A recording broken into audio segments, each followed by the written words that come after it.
All right, welcome back to Missing Persons TV. I'm Brian Ladd with my co-host Deborah. Today is Friday, May 8th, 2009, 9:22 p.m. I'd like to welcome you all back. We've been gone for a few days. Just a lot of personal things, taking the family out, a lot of things like that. I've been gone. Deborah's been gone. I know you got family in town, Deborah. So how's everything going? Everything's going great. Yeah, I've been out of town actually a couple times in less than a week here. It's the end of the school year for colleges for the most part. Mm-hmm. And we made a second trip yesterday to Ferris State to move our daughter back. And so yesterday she came home. Mm-hmm. It was the second time we'd gone up there to get her stuff, and she's all moved out and she's home for the summer now. She just finished her second year. She's majoring in graphic design, and she was accepted into the bachelor's program, so she's really excited about that. She's doing really, really well. Well, tell her So it's great to congratulations. Yeah, congratulations to that. That's excellent. So between that and then, I've got two other kids besides that. I've got 19, 18, and 16 boy, girls. So they keep things pretty busy. Yeah, I got 1, 3, 7, and 0 right now. Um, we'll be expecting our fourth child in September. No, we've been out. It's been beautiful out. Well, today it has. Yesterday it rained, but before that we'd had some really nice weather. We've been out fishing twice, and down to the river 3 or 4 times. I mean, going down to the river. I've been starting my running again. My treadmill is in op. So it's actually nice for actually getting out and running. And it's amazing if you don't run for a while and then you start again.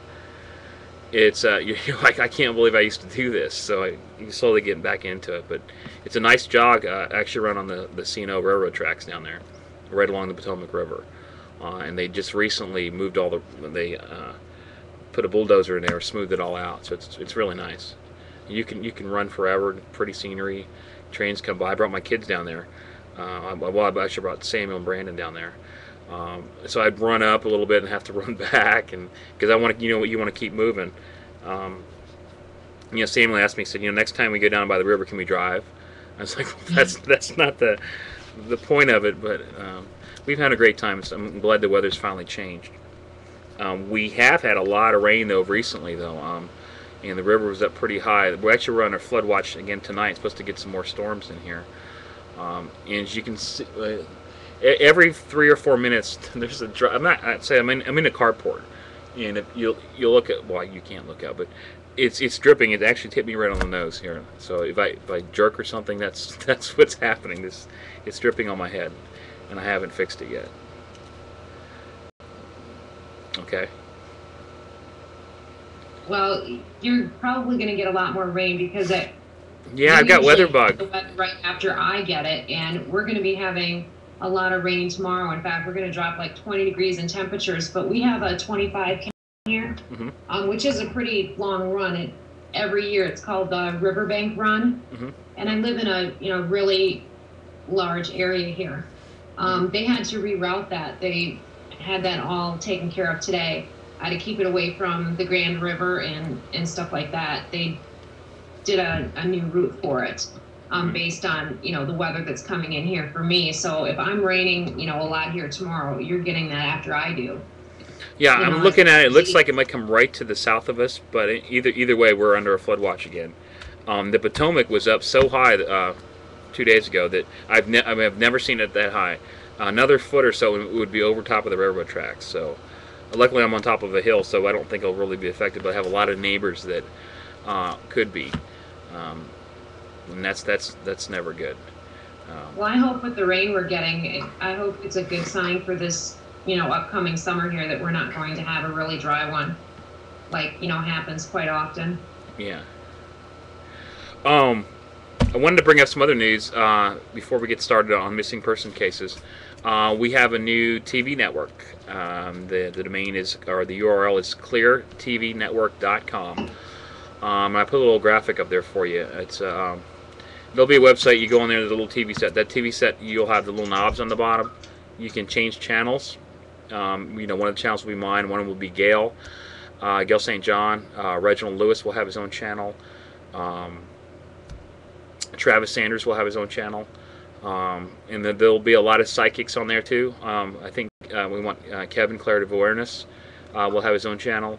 And then if there are any other psychics or anybody else that wants to have their own TV channel, we'll have that available. It's real nice. It's all written in Flash.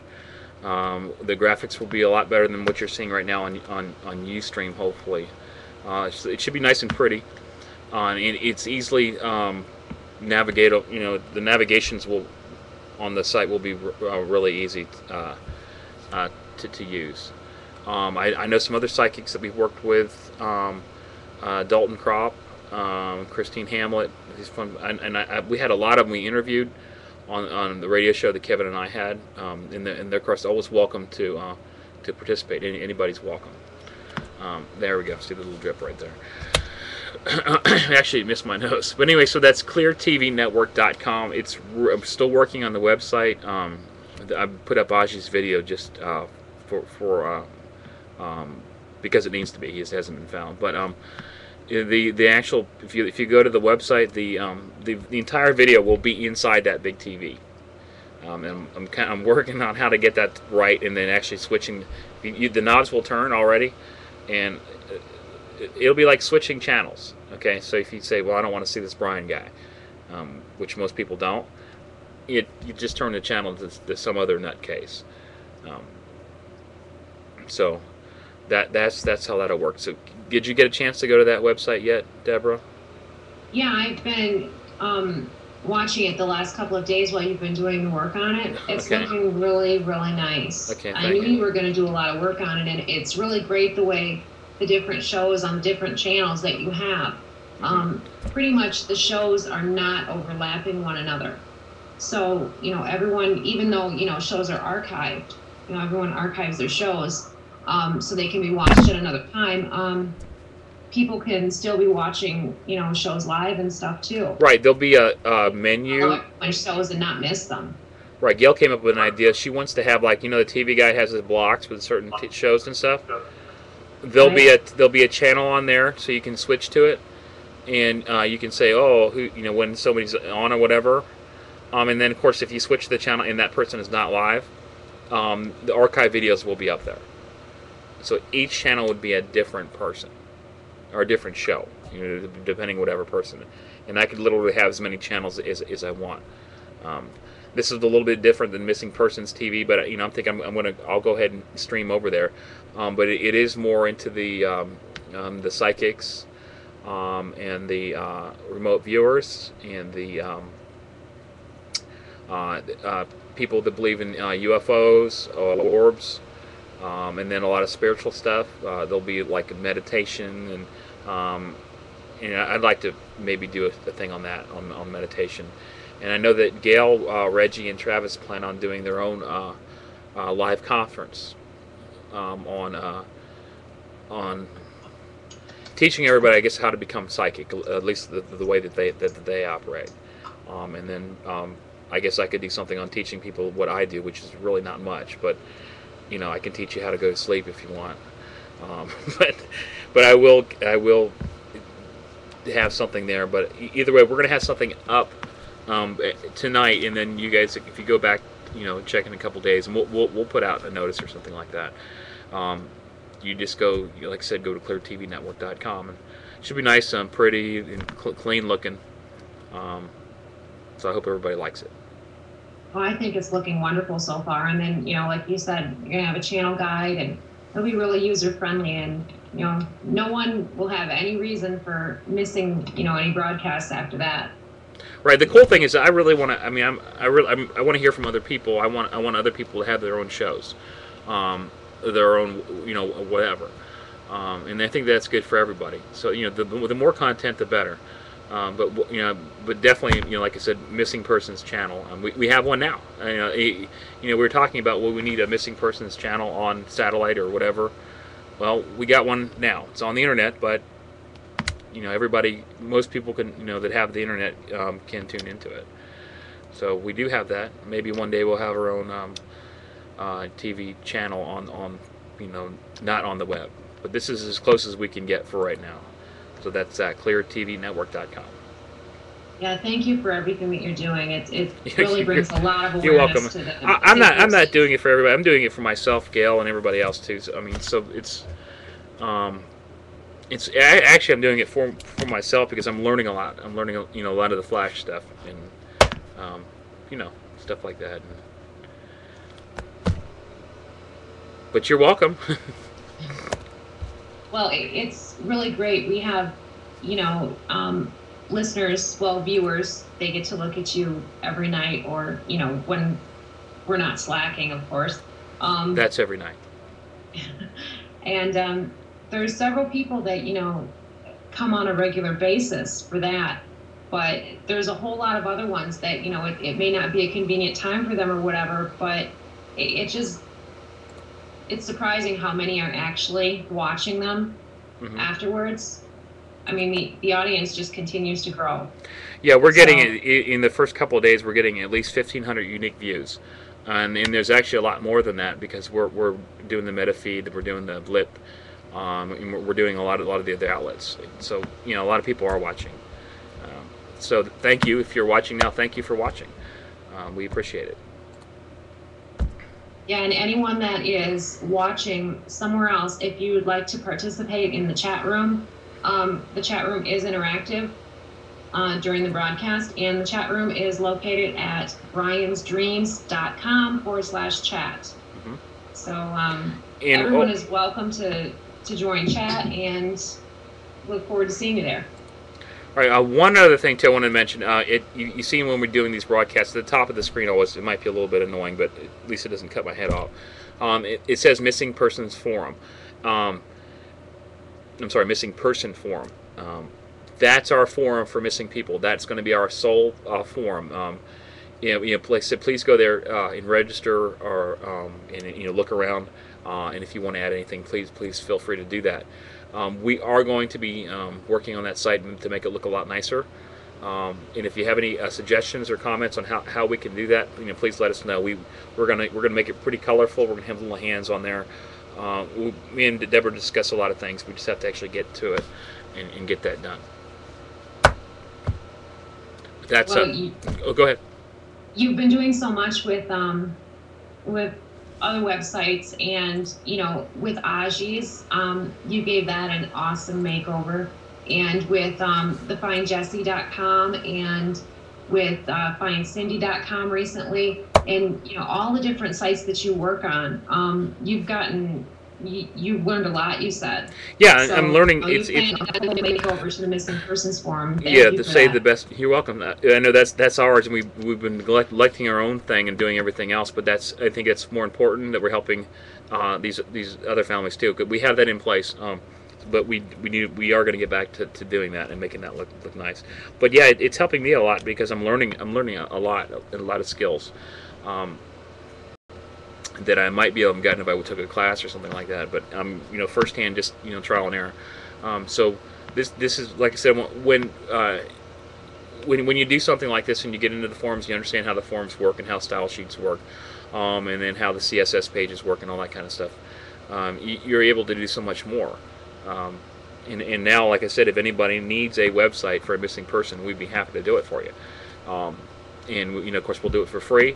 You just let us know what you want, and what we like to do is the person that's missing, we like to know, what was their favorite color, what were they into, what are they interested in. I don't want to say that in past tense, but you know what I'm saying. So we try to design the website along with that person's personality traits and stuff like that. And a lot of times, especially for missing adults, if that person were to visit their own website, it might motivate them for some reason or another to get a message out that say, hey, I'm safe. So we try our best.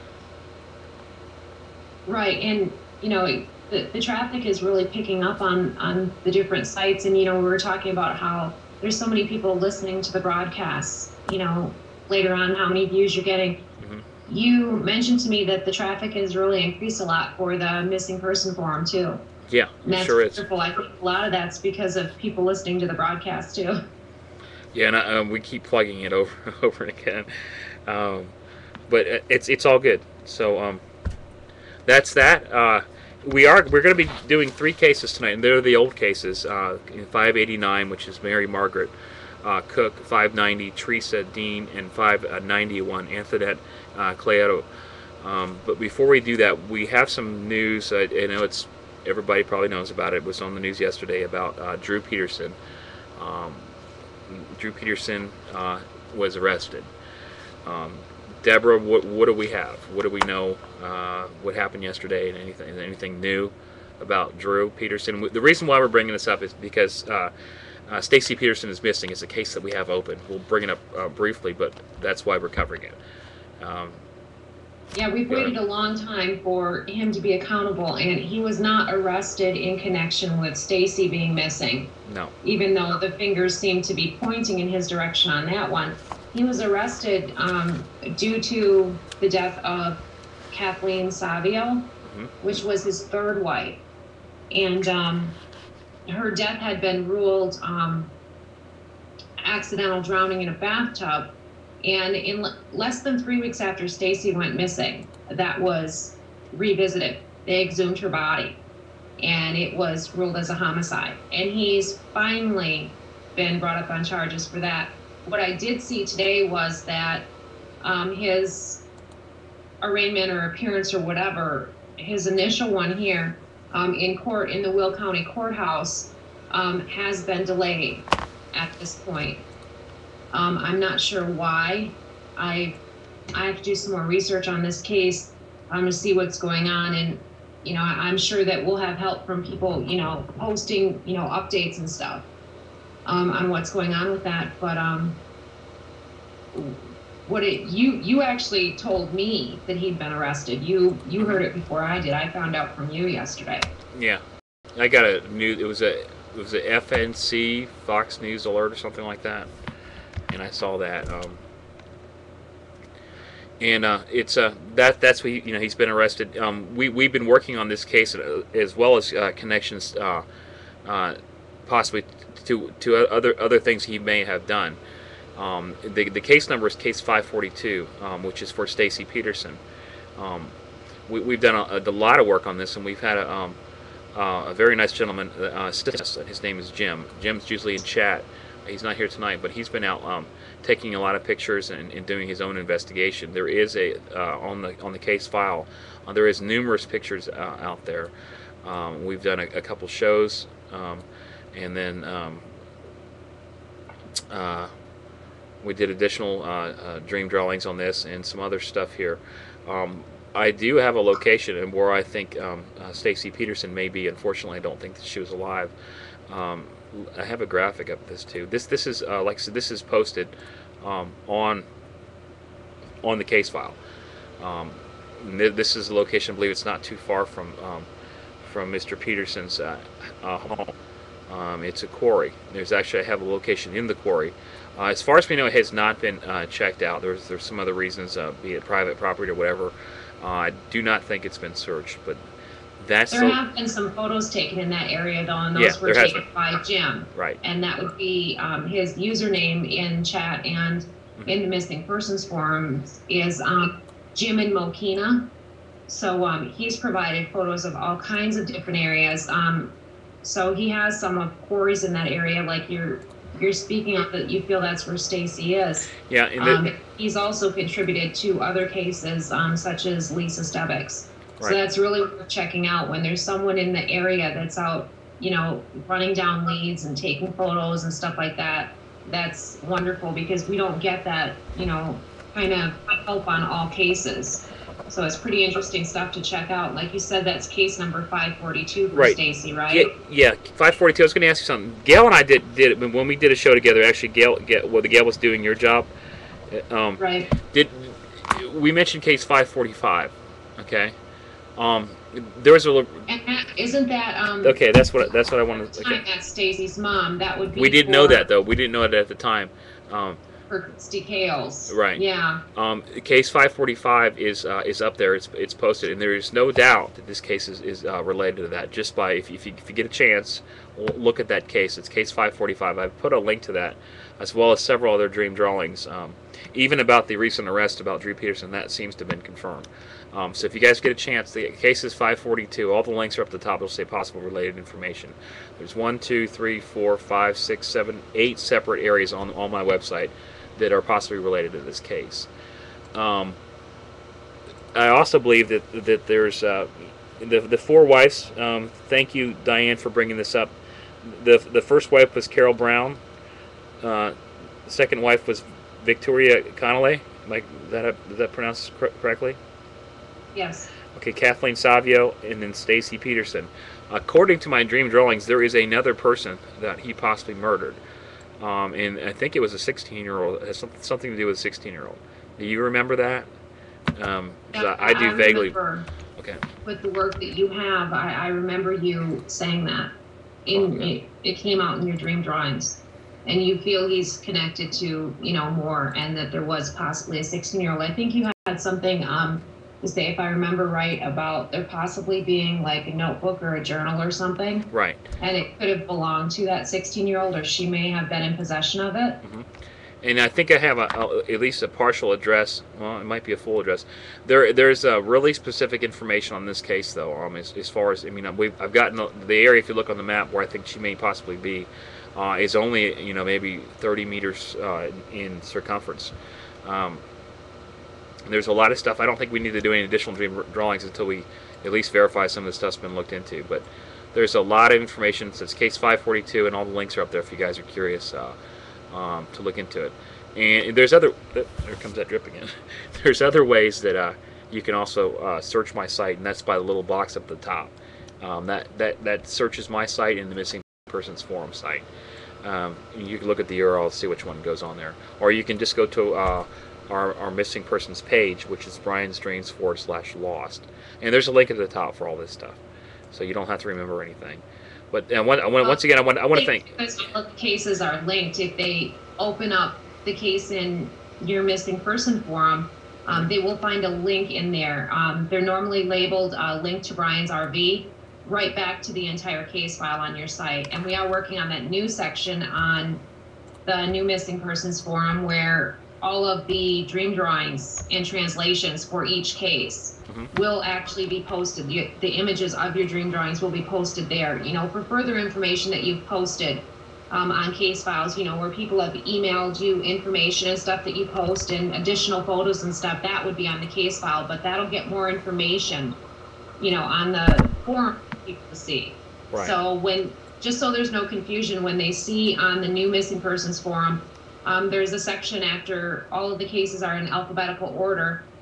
They start over in alphabetical order again, and that's for Brian's case files. And you'll find that the last name comes first in that section, but that one there, that second section of everyone's name, is for that purpose, for putting all of your dream drawings there on the forum. Right. And another thing, that's just not for my dream drawings. That Missing Person Forum is actually is for everybody else. There'll be a link or whatever Deborah's telling you in there too, but that's for any information. It coming from anywhere, psychics or what with detectives, anything, even your own opinions about what you think may happen.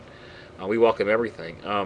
Well, there have been a lot of listeners that after listening, the times that we talk about the forum on the broadcast, and asking them to please post their information in the forum if they have information to share regarding a case, where they'll try to piece together the details, or they may try to map something and they'll post that there. There's people that actually join the forum after they've heard the broadcast in order to share information. And thank you to all of those people. And we do keep an eye on what's going on the forums. So that is we monitor that. That's the best place to put it. Of course, you can email it in too, but it's far easier for Brian if people are posting stuff on the forums too. It gets the information out there for everyone quicker. Yeah, I've been looking at the case 542, the case file, and I did a dream drawing on November 17th of 2008, 7024.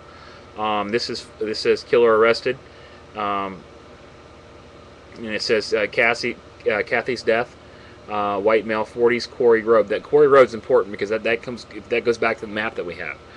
This is posted in there, so that looks like that one is confirmed, and that looks like Drew Peterson too. Killer arrested for Kathy's death, and the Kathy is spelled wrong. It's with a K. I'm sorry, it's with a C, not a K. Correct? Dream Dwelling has a K. A K is what it should be. Kathleen is Kathleen. But then it's spelled correctly. So, My notes yes, here. you did. My notes here are wrong. Okay, but Quarry Road, that's in there, and there's a number here that could be a phone number. That number is 414-288-04. No, that's not a phone number though. And then it's 111 Street, white male, 40s. And then it talks about that being Mr. Peterson possibly, and Kathleen Savio. So it looks like that one's confirmed. There's a lot of stuff here. It all seems to point back to that same map. Let me bring the map up real quick again. If you guys really can't look at, I can't even point to it right now. This is area in blue. Actually, there's two blue areas in blue. The bottom one, I believe, is the quarry. If you just go to case 542 on the site, you'll see it's. I actually have the grid coordinates and several maps via Google Earth and Microsoft Maps. Okay. So, anyways, I know, Deborah, you're really happy that our buddy is in prison right now, or is in jail. Yeah, and it's going to be interesting, to see what happens with the new law they have too that happened in recent months here. That they made a law in Will County, Illinois, specifically for Drew Peterson, and it's kind of scary what this law is and what could actually happen from it. But as far as other cases go. A hearsay law, right? Allows hearsay in the courtroom. So, okay. For example, one thing that they were talking about was, there were things that Stacy has shared with their minister before she went missing. And, that's considered hearsay, but now that would be admissible. And he would be able to say, Stacy told me such and such under this new law. Mm-hmm. So I was completely shocked when that happened, because hearsay, I mean, gosh, in a court of law, but, they really, really want to put the screws on him, and he's just been slippery, I mean, and getting away with stuff he shouldn't. I think it's mainly abuse of power. I'm talking like the guy is guilty. He is innocent until proven guilty. Yeah, but I challenge to find someone else who doesn't feel the same way I do, who's been following the case. He's abused his power. And I think that other law. I'm sorry, I didn't mean to cut you off. Go ahead. Well, the guy's got things to answer for, and it's sad that it's taken this long.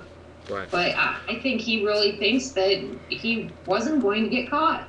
He probably still thinks he's going to get away with a bunch of stuff. I think if Stacy didn't disappear, I don't think he would have gotten caught for Kathleen. Anyways, this is a picture of Kathleen and Drew. I'm not sure when it was taken. But so anyway, so basically the news is that he's been arrested for the death of his third wife, Kathleen Savio. Well, I saw him walking in his shackles when they were transporting him to court. The guy thinks he's some kind of a movie star or something. It's really quite sickening. It almost seems like every time I've seen him on TV, it's almost like he's laughing at everyone. He's just got that way about him. It's just really unnerving, I guess. Okay, well, we'll keep you updated. We're not going to cover this case too much. There's a lot of stuff out there. It's been posted, so it's case 542, and that's for Stacy Peterson. We have you'll see the relations with the other cases if you just click on the links at the top. All right, thanks, Deborah. Let's get moving on to these cases from 2007. Okay, our first case of the night is Mary Margaret Cook. The case was requested to be open on March 29th of 2007. Actually, these cases are from 2008 now. The case was open on January 5th of 2008. Deborah, there's that water again. What information do we have for Mary? Mary Margaret Cook has been missing since November 14th, 1970, from Highland City, Florida. Her date of birth, April 26th, 1945. She was 25 years old when she went missing, 64 years old right now, 4 feet 11 inches tall, 145 to 150 pounds. Mary is biracial. She is Caucasian and Native American, brown hair, and she has bluish hazel eyes. She wears glasses.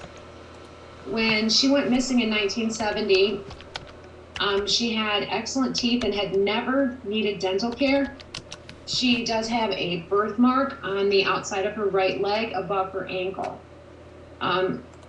It states that she may have been pregnant at the time that she went missing. Her husband says that she left their home in Highland City, Florida to go shopping that day at the J.M. Fields store in Lakeland, Florida, to buy Christmas presents for their 2 sons, and she never came back. Her white 1959 Cadillac was found abandoned in the store's parking lot the next day. Mary's wallet was inside, but her husband had given her $200. He said he had given her $200 to go shopping with, and the $200 was not there. Her wedding rings were left behind, and those she normally wore at all times. They do view her husband. His name is Leathern, Leathern, however you pronounce that. He goes by Earl, last name Cook. They look at him as being the prime suspect. They were married for 8 years at the time that she went missing. They've never charged him, and they don't have evidence against him. He did remarry and has since been divorced. And then he moved away from their residence that they, the home that they shared. He still maintains his innocence, and he told their kids that she left on her own. They do say that it's possible that Mary's disappearance could be related to the disappearance of Peggy Byers-Baisden, and she went missing from Highland City in April of 1965. Both of them were mothers of 2 children. They're both in their 20s, and they lived on the same street in Highland City. They don't think the 2 women knew each other, and they have not been able to actually establish proof that the cases are connected, but they do feel that they are. They do suspect there was foul play, and there's not really that much to go on. What do you have on her case, Brian? Thank you, Deborah. Murder. Does Mary's husband know Drew Peterson? It was just a joke. Okay, you said something to me that I am positive that this dream dwelling is correct. LC, the initials LC. Cook. What's it? Leather. Right. That's what I'm saying. I just found that's there right there, and then there's a letter H. The dream drawings were done on January 5th of 2007. The first one says killed by husband in 2-bedroom. It said, well, actually, it words killed by husband in bedroom 2, LC, and then the letter H. I'm almost positive those are his initials then. And then I'm not sure what the letter H is. It's underlined. There's a drawing there of, I guess, the bedroom. Second dream drawing says, bookend, hit in head 4 times, question mark, look for muddy glove in trunk of car. Mud is from Polk Lake, drain field, the number 7 and 393. I think that's just a way, I think that's just telling them, whoever's in charge of this is how to solve this case. The next one says DNA in trunk, and then there's a sign that says no dumping, and then 2 miles. And that's what that says right there. Again, I am almost positive that her husband killed her, and possibly, I guess, did it with a bookend. And if there was some type of muddy glove or something in a car's trunk, maybe you want to look into that. Polk Lake, we need to look at, Deborah. First of all, there's nothing posted on this case. If you open the case file, it just stops right there. The translation and what it says at the bottom says, "I'm sorry, but I do not think Mary's alive. I think she was hit in the head 4 times with a bookend. Then her body was put in the back of a car and disposed of in a nearby lake, maybe 2 miles away, with a sign that says no dumping next to it. The trunk of the car might have a glove in it used by her husband to dispose of the body." So there's a picture there. If there's a Polk Lake, we'll just look it up. P-O, I have it spelled P-O-L-K, but people know me by now. My spelling is terrible. So it could be anything normal or anything related to that. But I do think, Deborah, we need to do a little bit of research on this one, and maybe that we can solve this case. There's no doubt. Okay. Just looking at that, and as I was reading it, and you said that, I think this is definitely correct. Anything else? No, just like you said, we'll do some research on that case, and take it from there. Right. And when we say us, that means, if anybody really wants to help, please go to that case in the forum and post what you got. The next case is Teresa, and let me make sure I have this right. Teresa Dean. The case was requested to be opened by Mindy March 21st of 2007. Case was opened up online January 5th of 2008. Deborah, what we have? This case is for Teresa Melissa Dean, Okay. and Teresa is spelled in this situation is spelled T-E-R-E-S-A. Right, and Melissa. There's no H in it. I didn't have Melissa in there. Can you tell me what it? M-E-L-L-I-S-A. One L, Okay. and two S's. M-I-L-I-S-S-A. Okay. She went missing on August 15th, 1999 from Macon, Georgia. Her date of birth is September 20th, 1987. So that would be 21 years old right now. She was 11 at the time that she went missing. 4 feet 10 inches tall and 75 pounds at that time. Brown hair, blue eyes. Teresa does have a speech impediment. She was last seen wearing a blue and white striped shirt, orange or pink knit pants, and clear plastic gel-type sandals. She may require medical attention. It lists here that it's for unspecified reasons, so not sure what that is about. She was last seen walking down Lawrence Street in Macon, Georgia, and that's nearby to the single-wide trailer that she lived in with her family, and she was last seen at about 8 p.m. on August 15th, 1999. She was going to a friend's house to visit the puppies that they had, and she never arrived there. They did extensively search that general area and found nothing. Her mom's former boyfriend, his name is Cody Landers. He lived with the family at the time that Teresa went missing. He was actually the mom's fiance at that time. They didn't end up getting married, but the engagement was broke off. He was indicted in October 2000 on 7 child molestation charges involving 2 different children. And he says that he failed the polygraph test that he voluntarily took shortly after Teresa went missing. But he claims that they did not administer the test properly. He called himself a suspect in her case, even though the police never named him as one. He's in prison right now, serving time for the child molestation charges. He pled guilty to them. They have not been able to establish a connection to Cody Landers being, involved in Teresa going missing, though. And there have been no other arrests made in it. Some of the investigators have said that they think Teresa's disappearance could be connected to abductions and murders of Heaven Ross, and that was from Northport, Alabama in 2003, and then Shannon Nicole Falk from Prattville, Alabama in 2001. All the girls were Caucasian. They were all 11 years old at the time that they went missing. They all disappeared during the month of August from trailer parks where they lived. There was also construction going on near the site of each of the disappearances. And there is a theory that a construction worker or construction workers were involved in the cases. Shannon Falk was found deceased 7 weeks after she went missing. And Heaven Ross's remains were found in late December of 2006, which was over 3 years after she had gone missing. Both of those murders are unsolved at this point, and they have not been able to link the cases together with any hard evidence at this point.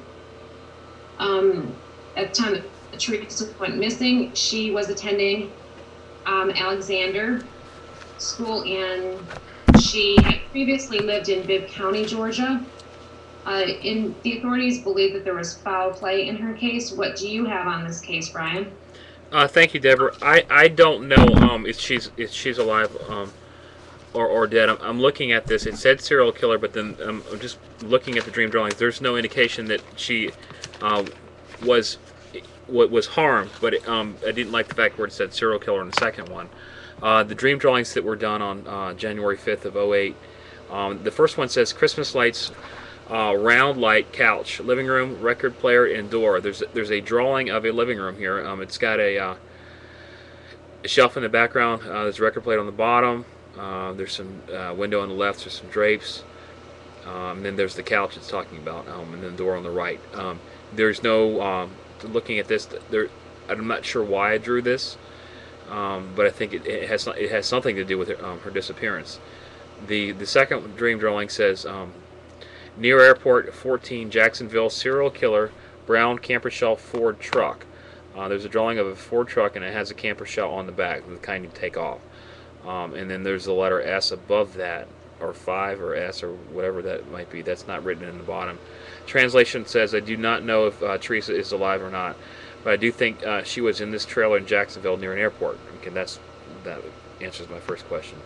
The Jacksonville I know of is in the state of Florida. I could not see or remember a license plate on the truck, but I will try again. That's all I have, so I think we should try again. Obviously, I didn't do it. I didn't try again. Looking at here, there's some information posted. This is more along the lines of on just news articles that came out. There was some update about, is there a serial killer involved in this case? That's a news article, and it talks about the case similarities of 3 girls that went missing. You were mentioning something like that. All were age 11. It says all 3 girls lived in the trailer park, or in a trailer park. All girls were 11 years old or close in age. All 3 girls were Caucasian. All 3 children lived next to wildlife refuges. Can you see all that on the case file, Deborah? Yes, I saw that there. Okay. So I think just a redo on this case would be in order. You got anything else? But I don't know. Unfortunately, it doesn't look like she would be alive. But there's nothing in the dream drawing stating that there was not the death feeling or anything. So let's hope that she was just abducted. I guess that's how you want to put it. I know that sounds terrible, but what else is there? Running away at 11. Well, normally if they're going to run away, they're a little older than 11. Okay. Most runaways. Well, I hope Teresa is safe somewhere. But that's what I have. We'll have to redo this one. Let's say we redo this Wednesday night. Tuesday nights, which is Friday, Saturday. Even this weekend would be fine with me, Deborah, if you want. Okay, well, I'm going to give it a couple days because it's usually better if you're not doing something immediately. Well, yeah, definitely. And discussing it, yeah. So that would be the reason, just so those that are listening know that. That's the reason for, delay in redoing a case. Okay, the next case and the final case of tonight is Anthonette Cayedi. This is a pretty extensive case, and I believe it's definitely related to 1, 2, 3, 4, 5, 6, 7, 8, 9, possibly up to, I think, 15 or 16 cases. We have this file, actually we have it open in 2 places too, don't we? 315 and 591. So we've covered this case before, if it's 315, correct? Right. Okay, so we're basically covering the case 591. So apparently I had opened 2 cases on this. I'm sure we must have discussed that back when we did case 315. Either way, the person requesting it was, I don't know. But anyways, the request came in on March 27th of 07. Once again, January 5th, 2008 when it was posted and more than likely done. Deborah, what information do we have for Anthonette? And I know we covered it before, so I guess we should keep it. It's up to you, whatever you want to do. Well, I'm just going to give some basics on it for those that are wondering about the connections. This would be, we discussed this in connection with Johnny Gosh. We discussed it in connection with Sean Hornbeck, Ben Onby, our pal Michael Devlin there, and how many, he could have been involved in, or possibly people that, he knew or whatever. So Anthonette has been missing since April 6th of 1986 from Gallup, New Mexico. Her date of birth, May 25th, 1976. She was 9 years old at the time that she went missing, 23 years old now, 4 feet 7, 55 pounds at that time. Anthonette is biracial. She's Navajo, Native American, and Italian. She has black hair and brown eyes. She has dark-colored moles on her right cheek, nose, on her back, and on one of her ankles. She has scars on one of her knees and also on her lip. Anthonette also has pierced ears. She was last seen wearing a knee-length pink nightgown. The last place she was seen was at her family's home in Gallup, New Mexico. Her sister told authorities that she had opened the front door after an unidentified man knocked at the door at about 3 in the morning. And the sister claims that the man at the door, the unidentified man, claimed to be their Uncle Joe, and then he grabbed Anthonette as she opened the door and he forced her into a vehicle. They did question Anthonette's uncle regarding her disappearance, and he is not considered a suspect, and he was never thought to be involved in her abduction. There were several possible sightings of her in the days after she went missing. She was allegedly seen at a restaurant with a man, and she kept dropping her fork. After the girl and the man left the restaurant, someone found a note from the girl asking for help and the police. They were not able to confirm that sighting was actually Anthonette. Anthonette's mom visited a Native American medicine woman a while after Anthonette's disappearance. And it was told to her that Anthonette was alive and being held against her will somewhere in the southwestern United States. And they also said that she may have given birth to a child in the years following her abduction. Investigators do believe foul play in her case. And what do you have on this case, Brian? Thanks, Deborah. Getting rained on again. The first stream drawing says she is safe. Roman numerals XV11.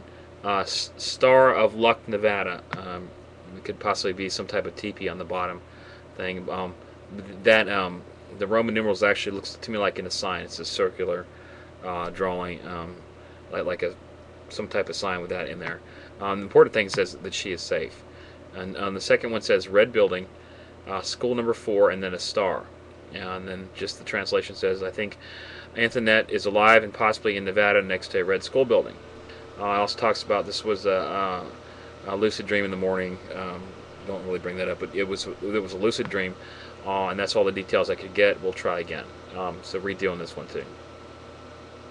Okay. I know we talked about how these cases might be related to Michael, our friend Michael. It could be, but I'm not sure. I just really have to redo that. There's not enough information here really to do anything other than I'm happy that it said she's safe. And I guess there could be Star of Luck, Nevada. Looking at what we've done on this, I don't think we actually found a Star of Luck. There was some research done looking. Yeah, that's what I'm looking at right now. That.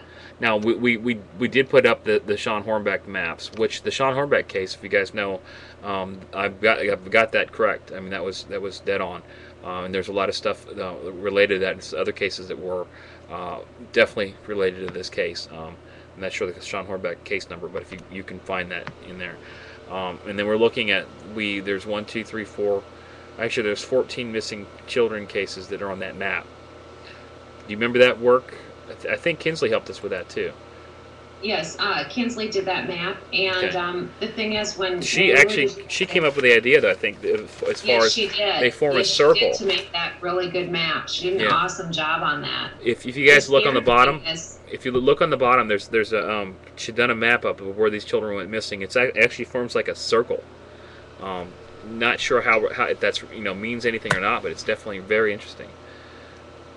well, So the scary thing is that there could be so many more that could possibly be related that we don't know about, because connecting, possibly connecting the cases that you have open, mhm. Well, and those here's what are I know. listed there. There could be, so many others of missing Okay. children from the time frame Hmm. that we don't, you don't have those cases open. Right. Here's what I do Even know. though some are. Case 5, case 140, Sean Hornbeck. That case was open for about, I said, about 6 or 7 months. Uh, while he was missing, while Sean was missing, the location and everything came up correct. Sean's father contacted me and said the day that's what I'm saying is really kind of astounded. A day before he was actually found, asking about the DDs. That was correct. And that's case number 140. What we also know, case number 277, Ben Omby, that case was correct too. Um, and we definitely know those are related. So this, as far as Michael Devlin goes, we definitely know case 140, case 277. Suspect cases would be 278, 294, 178, 140. I think I just said that before. 272, 222. 315, and that's all I know for right now. All I'm doing is just mousing over some of the pictures that we have on there. But if you go to this case we're talking about right now, it's 591. You'll see what we're talking about. I do think that Michael Devlin has a lot that he's not talking about. What do you think, Deborah? Well, when you look in at missingkids.com, the National Center for Missing and Exploited Children, you look in some databases in different areas, and looking at the cases of children who went missing in this large time frame that we're talking about that could be related. There are so many more that you don't have cases open for. I'm just curious. I want to bring up the first case for Anthonette. I think that was 315. Yep, 315. Let me open that real quick. I just want to see if there's any similarities as far as these two. I think we did that before, but it starts with 335. Okay, hold on a second. It's actually, this case was before actually putting him in the missing folder too. Did you know that? You know what I'm probably talking about, Deborah, don't you? Yes, I do. Okay, I'm opening case 315 right now.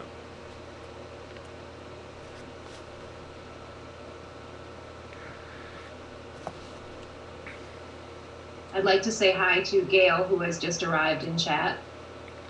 Hi, Gail. Okay, this does not look like the same one. This one actually says 76 RV was taken by 2 kidnappers, black male, 22 years old, 5'9", slim built. Second one, age 20, white male, 5'11", long brown hair. Coke trade, Las Vegas prostitution ring. She was sold. This is human trafficking one. Current 17. Current, I just think that's current might mean that's actually at the time where she was at. 17, blue 4-door Toyota. She lives in Vegas. Does not want to be found. Stop. I don't know why it said stop. And so we even get, see, I'm saying if we even got the state in 591. What? Let me look here. Well, state of Nevada is there, so I mean there is some similarity, but not there's a big difference between 591 and 315. But it is we are talking about Nevada. Maybe Star of Luck, Deborah, could be a casino or something. Someplace on the Strip. Yes. So maybe we should look into that. Because these 2 dream drawings were done, almost a year apart. But what I'm saying is that it's, one's talking about kidnappers, but one thing is that it does say that that she's safe. You know what I'm saying? Right. So that's good. Maybe they're related, maybe they're not, but it did. I mean, so Star Luck could be Las Vegas, maybe some casino or something like that. Okay, so some further research on that one, and based on that, then possibly a redo. Yeah, definitely. Yeah, and I'm really sorry to the people that request these, and I did not get a redo done. I just, forgot. There's really that's not an excuse, but I forgot. Thank you, Deborah, for making sure that these cases get redone. That's what we have for tonight. Anything else for this case, Deborah? No, not for this one. Okay, just put a picture up I just put a picture up of a missing child. Guess who it is? Aji? Yes, ma'am. Well, your turn this time. Talk about him. we have to talk about Aji. Aji Desir has been missing from Immokalee, Florida since January 10th of this year. To learn more about Aji going missing, please visit findaji.com. Aji is spelled A-D-J-I. You can print a poster. You can, share that information with everyone you know. There's information there to send emails to the national and local media outlets to try to get some more coverage for him. Because he's just as important as, the other missing children out there that don't seem to get as much, that they seem to get more than he does. I'd like to say thank you again to Gail St. John and her daughter Tamara for going down to Florida looking for Aji. Thank you to Galena down there for all of her help. She lives in that area. She's still searching. We're still looking. She's still giving us almost daily updates too. Right. So it's really wonderful. And when Gail went down there, that got more attention in the media. So that's great because that got Aji's picture out there, to more people, so more people knew he was missing. And yes, thank you also to Diane. She's been running a MySpace for Aji, and she actively, does a lot of things for helping missing persons too. And so, thank you to everyone who's been, helping as far as Aji's concerned.